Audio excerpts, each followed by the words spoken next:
One concept that I think we need to start considering is called growth marketing. And there's different terms out there. People call growth marketing a lot of different things. But for me, if I know what marketing is, right? What is growth marketing? So I try to figure out a way of taking some of the basic principles that we learn in marketing and then tying that into the internet, the digital world today, because now we're so digitalized, but we can't forget about the traditional stuff. So what's some of the traditional stuff? So over here we have what? We would have the 4 P's, okay? You guys remember that, the product, the price, the place, and promotion.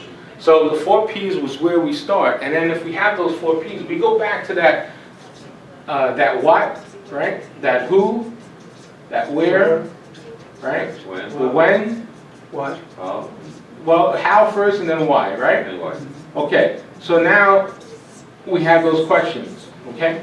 So now you got the 4 P's, add to the questions. With this combination of this, you really have a good foundation of your idea of strategy, okay? Now you have to add in what?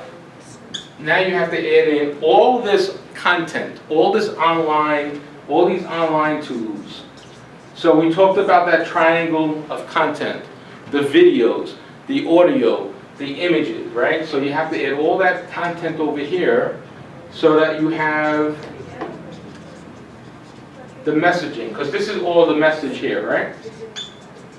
And then we do that to get conversion. Because at the end of the day, we have to take this whole section and we have to look at the analytics. Right? So all this strategy has to be looked at through the analytics. And then the analytics would be something that happened, an action that happened or something that happened, less the things that you learned that you shouldn't do anymore, all the adjustments, right? So that's sort of how you would come up with a growth marketing plan. And then what's the goal? The goal is to get results.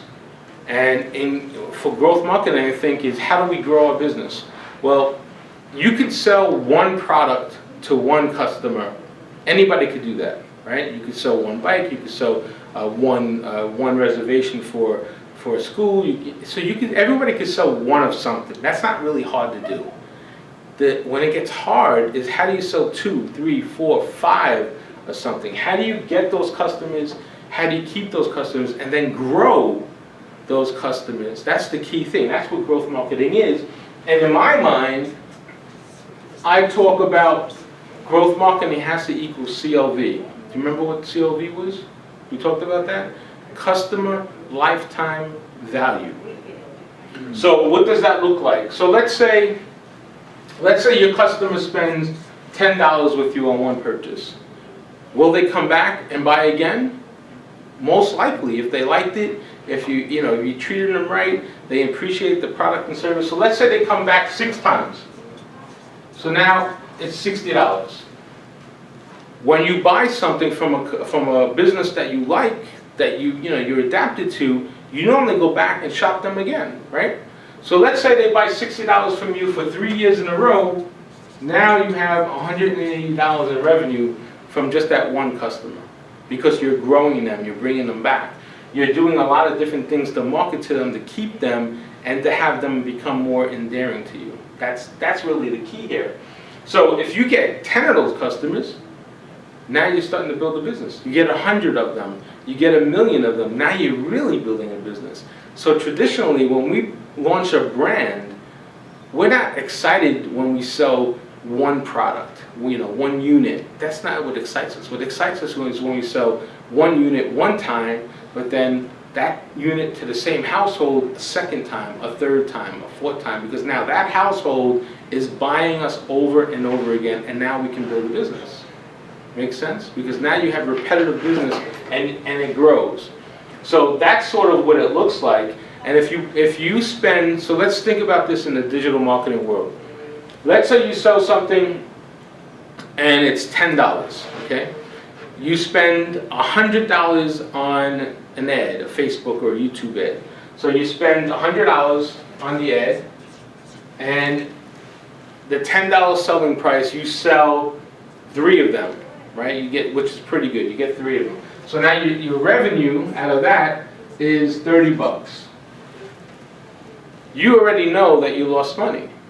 So in your mind, you're saying, okay, that didn't work because we spent more than what we made. But getting this customer is key. That's the key thing. So now you have 3 customers that spend $10. Now it's your job, now that you have the customer, it's your job to get them to spend that $10 2, 3, 4, 5 more times in the course of the year. If they do that, will that $100 be an investment to help you grow the company, or will it be a loss? You make your money back. You make your money back. So when you look at the digital marketing play, you have to not think of that instant return. You have to think about customer lifetime value. We call that like customer acquisition. How much does it cost you to acquire the customer? In this case, if we only sold a unit at $10 and we got 3 sales, we spent $100. That's 33%. So it costs us $33 a customer to get. Right? You see the math, 100 divided by 3 would be $33. How long will it take for us, if we cost us $15 a customer to get, how long will it take for us to get that money back? You have to do the calculation. In this case, it's probably going to take more than just the 6 sales. It's probably going to take, in year 2, in year 3, you'll probably make that money back. So you have to keep that customer. Then you have to factor in how many you lose, how many you gain. So it's that funnel, that sales funnel. You always got to keep people coming in the funnel to build a business. So all that has to be calculated as you're thinking through some of the plan and some of the strategy. All right?